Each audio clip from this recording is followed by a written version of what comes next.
Bonjour et bienvenue sur le podcast IMT Minalbi et Minalbi Alumni. Aujourd'hui, nous allons parler innovation à l'IMT Minalbi avec l'inauguration ce jour même de la plateforme iOmega. De quoi s'agit-il exactement? À quoi ça va servir? Pour qui? Bref, on va tout savoir avec nos deux invités, Aurélie Congès et Xavier Lorca. Bonjour à vous deux. Bonjour. Alors, je vous laisse le soin de vous présenter très rapidement. Donc, Aurélie d'une part et puis Xavier après. Voilà. Ok, alors moi c'est Aurélie Congès, du coup je suis doctorante au Centre Génie Industriel et je travaille sur l'utilisation de la réalité virtuelle et notamment en contexte de crise, donc comment est-ce que la réalité virtuelle peut améliorer la réponse à la crise. Excellent. Et je suis Xavier Lorca, donc je suis le directeur du Centre Génie Industriel et j'effectue mes travaux de recherche plus spécifiquement sur les outils d'aide à la décision et sur les algorithmes utilisant des notions d'optimisation combinatoire pour aider à produire des décisions dans des contextes généralement combinatoires. Donc. Ok, c'est clair. Merci beaucoup, merci pour votre présentation. Alors, cette plateforme, est-ce qu'un de vous deux est prêt là, dans les starting blocks pour présenter cette plateforme? Voilà. Alors, bon, je commence et puis je vais très vite donner la parole à Aurélie. Donc, cette plateforme, qu'est-ce que c'est? Le Centre Génie Industriel s'est doté il y a quelques années d'une première plateforme qui s'appelait iOmega, donc c'est un nom historique qui est resté, qui avait pour but de faire des expérimentations de cellules de crise dans différents contextes. Donc, de l'expérimentation où on mettait des équipes dans des situations de crise et on évaluait dynamiquement leur réaction face à ces crises, leur manière de s'organiser. Donc, on travaillait bien sur la dynamique des organisations, les processus qu'on peut extraire de ces dynamiques-là. L'objectif à terme était de produire des outils utilisant l'informatique, l'intelligence artificielle pour accompagner ces cellules de crise dans l'aide à la décision. Très vite, c'est des sujets qui se sont ouverts aussi à la gestion dans l'aide à la décision des chaînes logistiques, puis après derrière aux aspects ingénierie organisationnelle pour la santé. Donc tous ces éléments se sont enchaînés les uns derrière les autres. Et ça fait maintenant 1 an et demi qu'on se rend compte qu'on n'avait plus du tout la place dans les espaces où on était, qu'on avait besoin encore de développer ces expérimentations-là. Et donc, on a eu la chance d'avoir ce nouveau bâtiment et d'étendre nos expérimentations. Pourquoi on n'a plus de place? Parce que l'aide à la décision, on l'a ouverte à la notion de réalité virtuelle. Donc, comment on utilise les technologies de réalité virtuelle pour améliorer la gestion de crise, pour améliorer la prise de décision. Donc, c'est là que je peux donner la parole à Aurélie, parce que c'est vraiment son domaine d'application et elle maîtrise ça sur le bout des doigts. D'accord, merci Xavier. Oui, du coup, l'aspect VR va nous permettre, en fait, notamment en gestion de crise, de pouvoir faire des simulations. Donc, on va avoir une partie qui va servir à faire de l'entraînement à la gestion de crise, avec, par exemple, des scénarios où on va retrouver un modèle virtuel de la cathédrale d'Albi, par exemple, dans laquelle on va pouvoir mettre le feu au comble et les pompiers vont pouvoir s'entraîner, alors d'une part, à éteindre le feu, mais aussi à collaborer avec tous les acteurs de la gestion de crise, parce que du coup, nous, on va pas être suffisamment précis pour leur apprendre, par exemple, à se servir d'une lance à incendie ou quoi, puis c'est leur métier, ils savent déjà faire. Par contre, là où on va pouvoir apporter quelque chose, ça va être sur l'aspect processus et l'aspect collaboration. Donc, dans quel ordre on fait les choses, qu'est-ce qu'on priorise comme objectif et comment est-ce qu'on collabore avec, je sais pas, les policiers, les personnes qui vont servir de secours aux victimes, ce genre de choses, quoi. Et juste pour comprendre, en fait, par exemple, c'est très, très bon exemple, la cathédrale d'Albi, il y a le feu, en fait, les casques virtuels, c'est quoi? C'est physiquement, on a la cathédrale en feu, et puis les gens interviennent, un peu comme si c'était sur place, comme s'ils étaient sur place. Qu'est-ce qu'ils voient, en fait, les gens? Ouais, c'est ça. En fait, grâce à un casque immersif, en fait, ils vont se retrouver à l'intérieur de la cathédrale, donc comme s'ils étaient dans un jeu vidéo qui visitait la cathédrale en virtuel. Et ils vont avoir des manettes qui vont leur permettre d'interagir avec des objets, donc notamment des extincteurs, ce genre de choses, des lances à incendie. Et ils vont avoir le feu qui va être visuellement devant eux dans la cathédrale et ils vont pouvoir l'éteindre avec leur lance à incendie, quoi. Wow, super. Et ça, c'est programmé par quelqu'un? Comment ça se passe, en fait? Enfin, la mise en place de la scène, mise en place du scénario, c'est comment? Alors en fait, on a les modèles virtuels qui ont été réalisés par la société Drone for Future. Donc c'est une personne qui va dans la cathédrale, qui prend des photos, qui se base aussi sur les plans 2D. Donc ensuite, il monte les murs en virtuel. Grâce aux photos, etc., il reproduit les textures. Donc là, on a toutes les peintures, toutes les sculptures, etc., qui sont reproduits. Ensuite, ce modèle, il est placé dans le logiciel Unity qui permet de faire de la VR dessus, en fait. Soit elle se fait directement en dur, on va avoir le scénario qui est implémenté dans le bâtiment avec le feu qu'on a déjà placé et du coup les pompiers qui vont venir l'éteindre. Et sinon, là, ce qui se passe, c'est qu'on a un deuxième module qui est mis en place, qui est le module du maître du jeu, en fait, où on va avoir un nouvel acteur qui va venir et qui va pouvoir choisir, lui, quel type de crise il veut mettre, s'il veut par exemple un feu, s'il veut une inondation, s'il veut un terroriste, ce genre de choses. Il va implémenter ça il va choisir en gros toutes les caractéristiques de la crise qu'il va pouvoir implémenter. Donc les joueurs dans la cathédrale vont voir arriver la crise qu'il a choisie et il va pouvoir, ce Game Master, intervenir pendant la réponse à la crise. Si jamais il s'en sort trop bien, par exemple, il va pouvoir rajouter du feu à d'autres endroits, complexifier la tâche, etc. Ou l'adapter finalement à ce que les joueurs sont en train de faire. Et aujourd'hui, le périmètre d'action, il est, là tu parles d'un cas de crise, un cas vraiment particulier, donc tu parlais auparavant, Xavier, de logistique, tu parlais d'autres phénomènes, d'autres secteurs, pardon. Quels sont les secteurs d'activité que vous visez, que vous avez aujourd'hui ou que vous visez plus tard, comment ça fonctionne ça? Alors, je pense qu'il y a deux éléments, si je réponds là-dessus. Alors, le positionnement du centre aujourd'hui, on s'est positionné sur quatre thèmes de recherche appliquée, on a appelé ça comme ça, qui concernent la gestion et l'organisation des chaînes logistiques, tout ce qui est la sécurité et gestion de crise, toute la composante ingénierie organisationnelle pour la santé et tout ce qui concerne cycle de vie des produits, conception, service, produit, processus. Donc ça, c'est le positionnement des thématiques appliquées du centre. Maintenant, l'apport plus spécifiquement de la réalité virtuelle là-dedans, il a plusieurs dimensions. Il y a la dimension dans la crise et l'entraînement tel que vient de le décrire Aurélie. L'entraînement à la réponse, donc apporter des scénarios évolutifs, crédibles aux entreprises qui sollicitent ça. Mais il y a une dimension beaucoup plus large qui est en train d'apparaître, c'est l'apport de la réalité virtuelle pour l'aide à la décision. Un décideur aujourd'hui, responsable d'une chaîne logistique dans un grand groupe du CAC 40 par exemple, il a un tableau de bord avec un nombre d'indicateurs à évaluer simultanément qui est juste incroyable. Des horizons de temps qui vont de l'opérationnel jusqu'à du stratégique, pluriannuel, voire décennal. Donc, toutes ces dimensions-là, on se rend compte aujourd'hui, et ça a été un révélateur avec la crise Covid, que c'est très compliqué d'anticiper tous les scénarios, mais c'est surtout humainement d'avoir une idée du scénario le meilleur et du scénario du pire, et de toute la variation de palette qu'il y a dedans. Et la réalité virtuelle là-dedans, c'est un outil qu'on a perçu, et donc c'est les travaux qui sont menés autour de Frédéric Benaven, qui ont permis de montrer qu'il y avait peut-être une voie là-dedans pour s'abstraire de toute cette dimension de tableau de bord très complexe, limitée à 3 dimensions. Le papier, au mieux, c'est 3 dimensions. Encore déjà, pour l'humain, c'est compliqué. Ben voilà, de voir quelque part la performance, les objectifs de l'entreprise comme une trajectoire dans un espace virtuel et tous les risques et les opportunités qu'elle peut saisir dans le temps comme des espèces de bulles. Et on peut jouer dans l'outil de réalité virtuelle, attraper les bulles et les faire se réaliser dans la ligne du temps et regarder qu'est-ce que ça va changer sur la performance de mon entreprise, la performance cible de ce que j'ai donné. Ça n'explique pas le pourquoi, mais ça démontre l'impact. Et à partir de là, le décideur peut zoomer et aller regarder plus précisément le sous-ensemble d'indicateurs qui ont été impactés par la réalisation d'une opportunité ou d'une difficulté, d'une crise quelconque. Tout ça s'est fait sur la base d'un élément fort qui était la connexion avec le monde physique.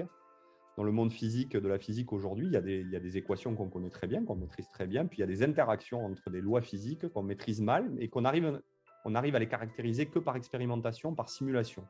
Et bien là, c'est exactement la même chose. L'impact d'une opportunité ou d'un risque sur une trajectoire d'un indicateur de performance, qui est une formule très simple généralement, on ne le maîtrise pas bien parce qu'il y a trop de dimensions à analyser. Ben, par simulation, on arrive à démontrer sur des données passées l'impact. et qui permet de le reproduire dans cette trajectoire. Donc, c'est vraiment la cible aujourd'hui qu'on essaie de donner à la réalité virtuelle, en tout cas cet axe qu'on essaie de travailler en parallèle toujours de l'entraînement en gestion de crise, de travailler quelque chose de plus général sur l'apport pour l'aide à la décision et surtout pour la visualisation dans l'aide à la décision. Là. Donc ça, c'est vraiment une approche innovante sur laquelle on a vraiment une position assez discriminante. Ouais, ça. Et qui amène des choses un peu nouvelles et des questionnements nouveaux aussi. Donc, Ouais, c'est super. Et j'ai vu que rapidement, j'ai vu qu'il y avait des entreprises qui collaboraient au centre. Enfin, je ne sais pas comment on peut dire. Est-ce que c'est dans des entreprises qui sont intéressées par les projets? J'imagine que oui. Mais est-ce qu'il y en a d'autres? Est-ce que c'est ouvert? Comment ça fonctionne ce centre? En fait, est-ce que c'est une entreprise lambda peut venir et faire ses expérimentations ou est-ce que c'est fermé? Comment ça fonctionne? alors, il y a plusieurs scénarios, je pense. Il y en a un, on va repartir sur la réalité virtuelle. Tout le projet lié à l'intégration de la réalité virtuelle dans nos activités, c'était une identification de l'équipe de recherche concernée en sécurité et gestion de crise qui identifiait là une opportunité de développer des nouveaux champs d'application et des nouvelles manières de faire. L'identification des partenaires et puis des atomes crochus, c'est toujours la même chose. C'est une histoire de personnes qui ont des atomes crochus. Je pense qu'aujourd'hui, Aurélie peut témoigner de l'implication d'Immersive Factory, par exemple. Si tu peux en dire deux mots, c'est quand même... Du coup, Immersive Factory, c'est une entreprise d'Albi qui, à la base, fait des formations hygiène et sécurité en entreprise en réalité virtuelle. Donc, pour expliquer aux employés, en gros, qu'est-ce qu'il faut bien faire, entre guillemets, en hygiène et sécurité. Et du coup, forcément, ils sont hyper intéressés par tout l'aspect entraînement en réalité virtuelle, évidemment. Et du coup, donc avec eux, il y a eu un projet qui a été lancé en avril 2019, dont ils ont participé du coup au financement de ce projet. Ils font partie en tant que partenaires. Ils nous ont aidés sur le développement, sur la mise en place des scénarios et tout ça. Ça, c'est la partie réalité virtuelle. Et bon, c'était... Pour former un consortium solide, ce n'était peut-être pas suffisant. Donc, il y avait aussi la cible utilisateur après, derrière. Et donc là, c'est des entreprises comme Scalian, comme Report One, qui nous accompagnent.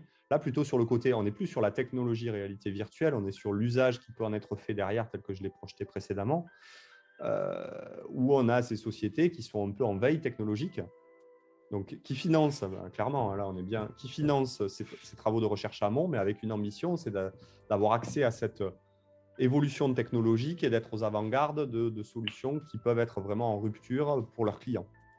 Donc là, on est dans le cadre d'un laboratoire commun avec quasiment 3 partenaires industriels et à ça, des partenaires institutionnels comme la région qui ont soutenu énormément ce projet-là, qui ont permis de financer quasiment l'intégralité du matériel de la salle iOméga avec tout le matériel de réalité virtuelle. Il faut savoir que c'est quelque chose... Ce n'est pas des budgets énormes en termes expérimentaux de recherche par rapport à d'autres domaines en physique, etc. Mais c'est quand même des budgets conséquents et c'est surtout des technologies qui évoluent très vite. Donc, les casques, il faut changer régulièrement parce que les technos évoluent. Et avec un espoir, c'est que ça se miniaturise aussi et que ça soit plus flexible à l'usage. Donc, il faut être très réactif. Nous aussi, en tant que laboratoire commun de recherche là-dessus, il faut qu'on soit très réactif et que nos solutions s'adaptent et suivent les technologies les plus récentes. Donc ça, c'est un modèle. Ouais. Pardon, excuse-moi. Ça, c'est le modèle peut-être le plus complexe de laboratoire commun qu'on a. Après, aujourd'hui, au centre, sur les thématiques dont j'ai parlé, on a 7 équivalents de laboratoires communs dans le laboratoire qui couvrent tous les domaines que j'ai cités précédemment. Donc, de la logistique jusqu'au cycle de vie produit en passant par l'ingénierie organisationnelle pour la santé et la crise et la gestion de crise. Et on a des partenaires qui vont de la start-up qui a besoin quelque part d'effets de levier pour se financer une R&D, parce que la R&D coûte très cher. Pour une start-up, elle bénéficie de levée de fonds généralement pour démarrer, mais ce n'est pas forcément suffisant et c'est un gros risque que de financer de la R&D. On est là pour accompagner et les mécanismes aujourd'hui de crédit d'impôt recherche ou sa nouvelle version, le CICO, les accompagnements de la région sont des leviers forts. En gros, pour un équivalent temps plein financé, il y en a 2 et demi, voire 3 qui travaillent. Donc, c'est des beaux effets de levier qui permettent de vraiment entretenir la start-up dans sa rupture technologique et dans son apport. Et on va jusqu'au grand groupe du CAC 40, un labo commun avec Veolia par exemple, et là où on embrasse un spectre beaucoup plus large, différents programmes de recherche, des choses qui peuvent être un peu plus amont, ou en tout cas le grand groupe a la capacité à financer de la recherche plus amont, avec un gros risque qu'il n'y ait pas forcément quelque chose qui sorte. On reste un laboratoire de recherche. Pour une idée industrialisable, il y en a 10 qui n'arriveront pas à cette maturité-là. C'est la loi du marché et c'est la loi de la recherche aussi. Mais il y a des beaux effets de levier aujourd'hui pour avoir une recherche partenariale directe. Et c'est vrai que toutes les entreprises n'ont pas conscience de ça et de cette capacité-là. Et on reste dans le giron de l'IMT, donc de l'Institut Mines Télécom, avec cette définition dans nos métiers. On a une vocation dans nos métiers à accompagner au développement économique.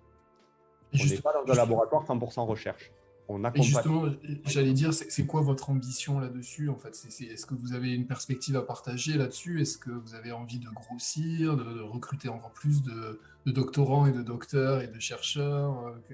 Voilà. Alors, deux réponses. Donc, le cercle vertueux pour le centre, c'est de dire aujourd'hui la capacité à accompagner des entreprises, à industrialiser, à monter le TRL de certaines de nos recherches,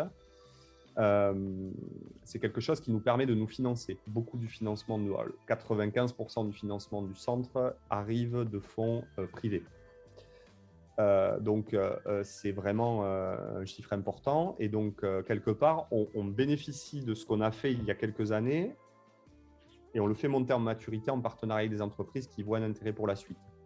L'objectif, c'est que dans les financements qu'elles nous donnent, une bonne partie de ce financement, une partie relativement importante, soit réorientée pour de la recherche de novo amont, qui va nourrir de nouvelles idées qui viendront alimenter le tuyau pour les années suivantes. Donc, ce cercle, on essaie de le maintenir. Ça a permis sur les 4-5 dernières années d'avoir une croissance très très forte du centre. On a quasiment triplé le chiffre d'affaires du centre en quelques années. Les effectifs, on est passé... alors, un effectif de chercheurs permanents, on n'a pas trop bougé. On est passé de 12-13 à 14, c'est pas énorme, mais on a des ingénieurs de recherche qui nous ont rejoints, qui nous accompagnent de manière pérenne sur certains projets. On a après une grosse partie d'ingénieurs et de doctorants sur projet. Donc, en CDD sur projet. Les doctorants, c'est 3 ans, bien entendu. Et donc là, par contre, le centre, aujourd'hui, c'est 60 personnes. Là, on a doublé la taille du centre en quelques années. Donc là, pareil, on est dans une phase de stabilisation, un peu quand on y retrouve toutes les caractéristiques d'une jeune entreprise, avec cette difficulté à passer le cap des recrutements pérennes, mais cette nécessité de sauter le pas et l'engagement que ça représente pour la suite. On est quasiment dans une dynamique de ce type-là. Mais voilà, il y a beaucoup d'opportunités aujourd'hui, beaucoup de sollicitations. Mais après, voilà, l'IMT, l'Institut Mines Télécom, au-delà de l'IMT Minalbi, c'est une grande maison qui offre beaucoup de compétences. Donc, c'est vrai que quand on a des sollicitations, on sait aussi aller s'associer avec les laboratoires qui peuvent nous apporter des choses. Et j'ai juste une dernière question, parce que c'est super complet, tout ce que vous dites là, c'est génial. Est-ce que vous avez une vision aussi pour les élèves de l'école? Est-ce qu'il y aura des cours particuliers? Est-ce qu'il y a déjà des cours particuliers pour les élèves ou des choses particulières qui arriveront pour les élèves ou qui arrivent déjà, que je ne connais pas? Et pour les alumni aussi, est-ce qu'il y a, je ne sais pas, un relationnel à avoir avec les alumni, quelque chose de particulier que vous voulez faire avec les alumni? Alors, pour ce qui est des élèves, je sais qu'ils utilisent déjà la plateforme, notamment VR, dans le cadre de certains cours. Je crois notamment... Alors, la VR en général, c'est pas au travers de la plateforme, il me semble, mais la VR en général, elle est déjà utilisée pour faire des formations, par exemple, sur tout ce qui est sensibilisation aux violences sexistes et sexuelles. Après, en cours, au sein de la formation, il y a des modules... en matériaux, je crois que ça doit être de la maintenance de... Je ne sais pas quel système. Mais ils utilisent la réalité virtuelle, réalité augmentée pour travailler sur la maintenance, la décomposition sur des systèmes complexes, un moteur, quelque chose. Voilà, je le démonte, les pièces sont auto-identifiées, je peux les manipuler, les changer, etc. D'accord. Il y a des éléments où la réalité virtuelle est utilisée, en effet, dans la formation. Après, les formations sur les thématiques dont j'ai parlé au-delà de la réalité virtuelle, le centre est porteur d'une option, donc Gypsy, d'un master qui s'appelle Scale, plutôt dédié en logistique. Et aujourd'hui, on travaille et on espère arriver à concrétiser des formations communes avec l'Université de Georgia Tech aux États-Unis. donc, qui vont englober le futur de ces formations liées à la logistique avec l'intégration de toutes ces dimensions, l'intelligence artificielle, réalité virtuelle. Donc vraiment une formation qui est tournée sur des choses qui sont plutôt des perspectives 50-10 ans. Des besoins qui sont aujourd'hui identifiés dans l'industrie, mais qu'on est un peu en difficulté à adresser seul. Et c'est vrai pour nous, mais c'est vrai pour une université comme Georgia Tech, qui est probablement la meilleure du monde sur les thématiques du génie industriel. Et donc, on ne peut pas les adresser seuls et les entreprises n'ont pas de capacité à s'auto-former. Donc, tout le monde est demandeur. Maintenant, il faut designer la bonne formation qui arrivera sur le bon marché et qui va pouvoir mixer initialement une ambition de mixer des populations à la fois étudiantes, mais aussi en formation continue. Donc, avec des entreprises qui envoient des gens chez eux se former directement dans ce type de master ou à la demande sur des modules spécifiques du master. Donc, il y a vraiment cette ambition aussi d'ouvrir une partie de nos formations à la formation continue. On y revient, c'est des choses qui sont compliquées. On essaie aujourd'hui, avec souvent les RH de certaines entreprises, de dialoguer sur des formations continues plus flexibles. C'est-à-dire qu'on n'est plus en capacité, nous, de designer des formations continues spécifiquement pour des professionnels. Par contre, on est en capacité d'essayer d'ouvrir nos modules de formation et de mixer les populations dedans. Ce n'est pas toujours évident en termes d'enseignement, ce n'est pas toujours évident pour les gens qui suivent ces enseignements-là, mais ça nous semble aujourd'hui sur des thématiques en tension, de nouveau, il y a intelligence artificielle, réalité virtuelle, on n'adresse pas les besoins du marché, on sait qu'on en est loin. Et donc, probablement que c'est une des voies pour accélérer l'acquisition de ces compétences-là dans le monde de l'entreprise. Il y a des concessions à faire de part et d'autre. Donc, on a des réflexions à tous les niveaux pour essayer d'ouvrir les formations de cette manière-là. En tout cas, de manière... Excellent, merci beaucoup Aurélie et Xavier. Est-ce que vous voulez dire un dernier mot ou d'autres choses? Parce que moi, je pense que c'est un sujet quand même complexe et bien dense. Voilà. Donc, est-ce que vous voulez rajouter des choses de votre côté?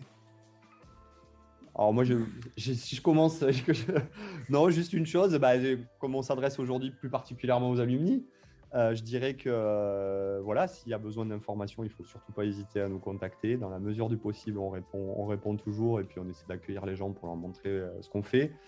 Et nous aussi, on est en demande. On cherche souvent beaucoup de monde pour nous rejoindre sur un certain nombre de projets, que ce soit sous forme de partenariat, mais aussi on a pas mal de postes ouverts dans le centre. Donc, c'est compliqué sur ce qu'on vient de discuter, ces thèmes-là. Je sais que c'est compliqué pour les entreprises aussi de recruter, mais voilà, on cherche en permanence. On a là actuellement, je pense qu'on a une dizaine de postes ouverts. Et donc, on cherche du monde. On essaie de convaincre parmi les élèves, mais bon, des fois, il y a des gens aussi qui envisagent de bouger dans leur carrière, de prendre une période de transition pour se former aussi à des nouvelles choses. Donc, il ne faut pas hésiter à nous contacter. Ouais, super. Merci Xavier, merci Aurélie.